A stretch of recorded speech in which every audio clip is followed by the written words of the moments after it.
The sunset bled across the prairie in a crimson fire as Kyle dismounted beside the dried-up riverbed.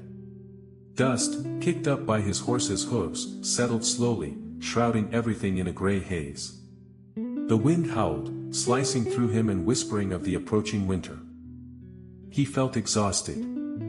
Weariness had sunk into him, clinging like cactus spines to his skin. A week ago, he had rescued the boy, an Indian, from the clutches of the gang pursuing him. Now he was an enemy to his own and an outsider to the boy's tribe. Kyle surveyed the landscape.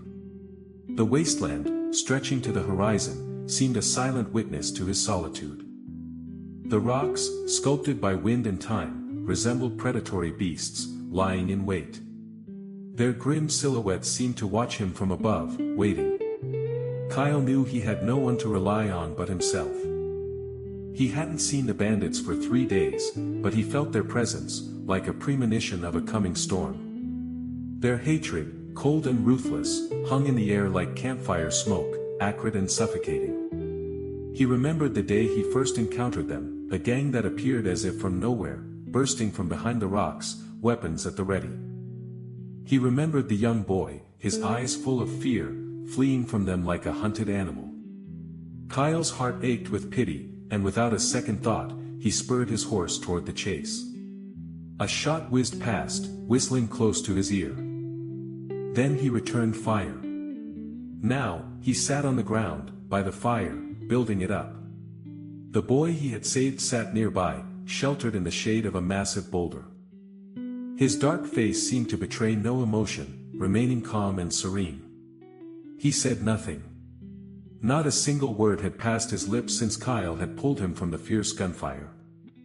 Kyle felt an undeniable connection between them, understanding their dependence on one another. Each of them realized they had nowhere else to go. The flames of the fire danced in the night, leaping upwards and illuminating their hiding place, where they spent the time in silence. Kyle, slowly finding a few dry flatbreads and a piece of dried meat in his saddlebag, offered them to the boy.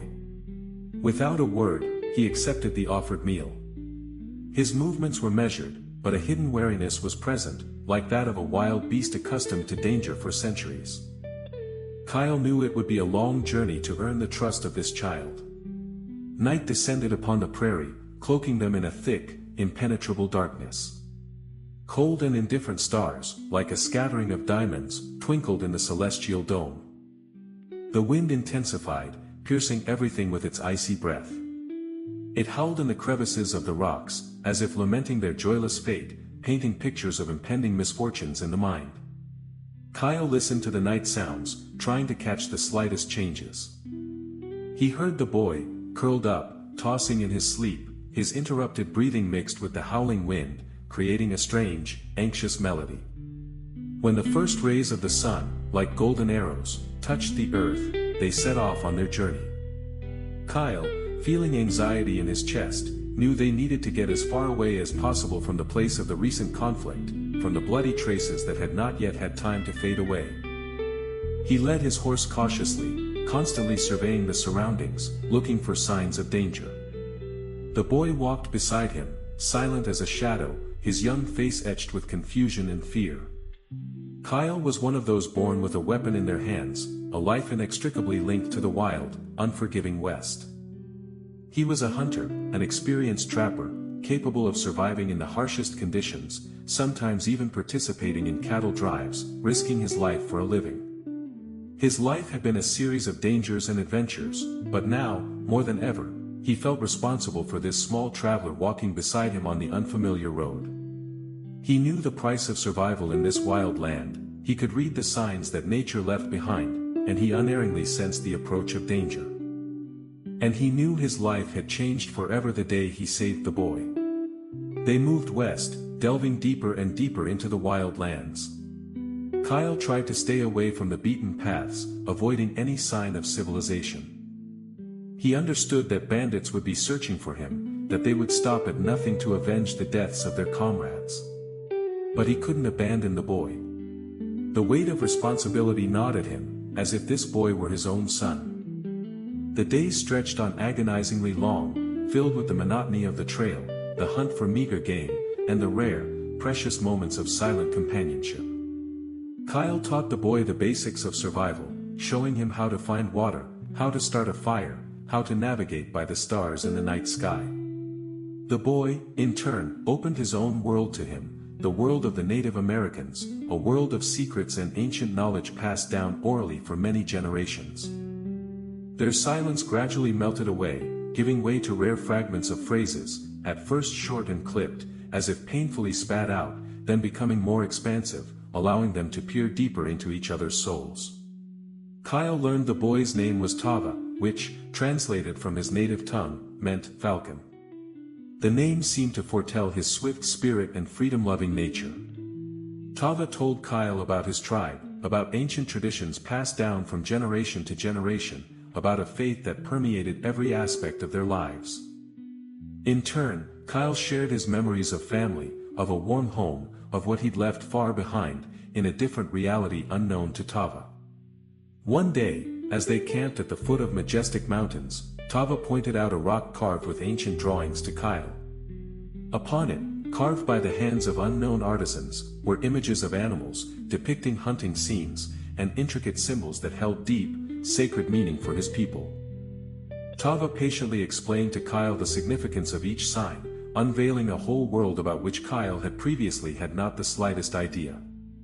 He learned of times gone deep into the centuries, of beliefs and rituals, of the connection between man and nature.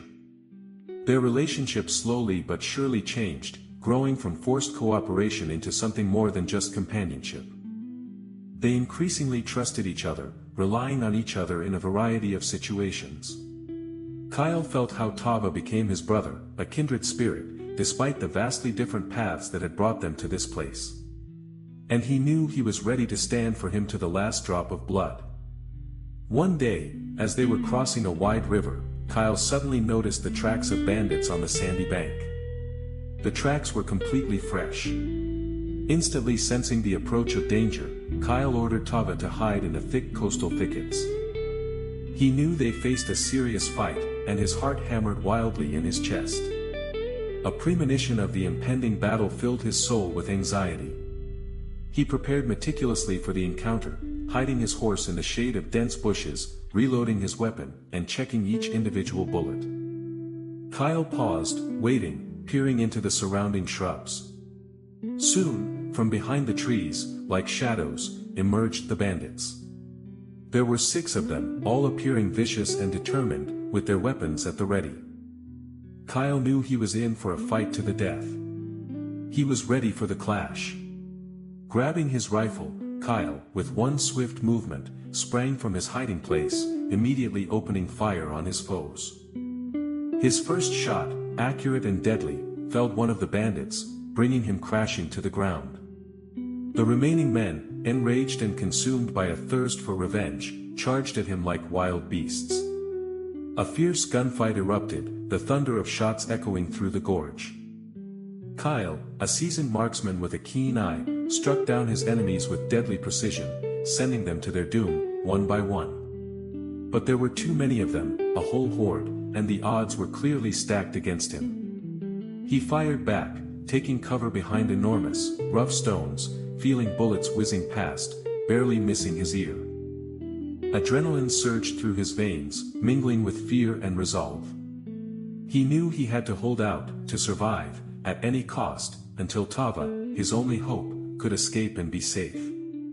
Suddenly, in the midst of the deadly struggle, a deafening shot rang out from behind Kyle. One of the bandits, reeling, collapsed to the ground, struck down by a bullet. Kyle, turning, saw Tava standing nearby, a rifle in his hands. The boy's face, usually so carefree, was now stern, with a fiery rage blazing in his eyes. Together, they'd face down the bandits like 2 valiant warriors, shoulder to shoulder, fighting for a righteous cause. When the battle, lasting mere minutes, finally ended, the ground around them was littered with the bodies of fallen foes. 5, 6, perhaps more, lifeless bodies lay scattered about, staring blankly at the sky. Kyle and Tava remained alive, the only survivors of the bloody clash. They stood facing each other, breathing heavily, the taste of gunpowder and the smell of blood filling their lungs. For the first time in all their silent communication, in all those weeks they'd spent together, Kyle felt that Tava had become more than a friend. He was an ally, someone he could trust with his life, someone ready to share any trial. After that fierce battle, when the noise of the fighting subsided and silence rang in their ears, they both understood, there was nowhere left to run. They had to make an important decision, decide what to do next, for they were now trapped, with no way out. Kyle realized that the road back to his former world was closed. He became a stranger among those who had once been dear to him. Tava also knew he could not return to his own tribe. He had become an enemy to his kinsmen. An unquenchable longing drove them south, to where, according to rumors, land stretched where people had not yet known the bitterness of hatred and the destructive power of enmity. Seeking shelter from the piercing winter winds, they found an abandoned little house, a refuge that offered them hope for survival. They shared meager food, warmth, and, most importantly, care for each other. Months passed. The cold receded, and one spring day, when the gentle sun began to warm the earth, an old Indian man came to them. He was sent by Tava's tribe to deliver a message. The old man spoke words that seared their hearts. Tava was not at fault for what had happened, and they considered him a hero. The elder suggested they return. He explained that the entire tribe had been searching for them, wanting to correct a long-standing mistake. The tribe finally understood that Kyle meant no harm to their boy, and there was nothing personal in his actions. Kyle felt that their shared journey had reached its end. As a sign of the sincere friendship they had found during their travels, he left Tav with the tribe. Kyle remained completely alone with his thoughts. He mounted his horse and headed west, towards where the sun was sinking toward the horizon. He had nowhere else to hurry to. His life had changed forever, colored with new hues and meanings. But deep within his soul, hope flickered. Hope that fate would someday reunite him with Tava, his sworn brother, in this vast and unforgiving world. A quiet sorrow settled in his heart for the lost home, for the short but vibrant friendship the Wild West had gifted him. This friendship, blazing like a campfire in the night, warmed his memories, reminding him of days filled with adventure and brotherly loyalty, days he could now only reminisce about.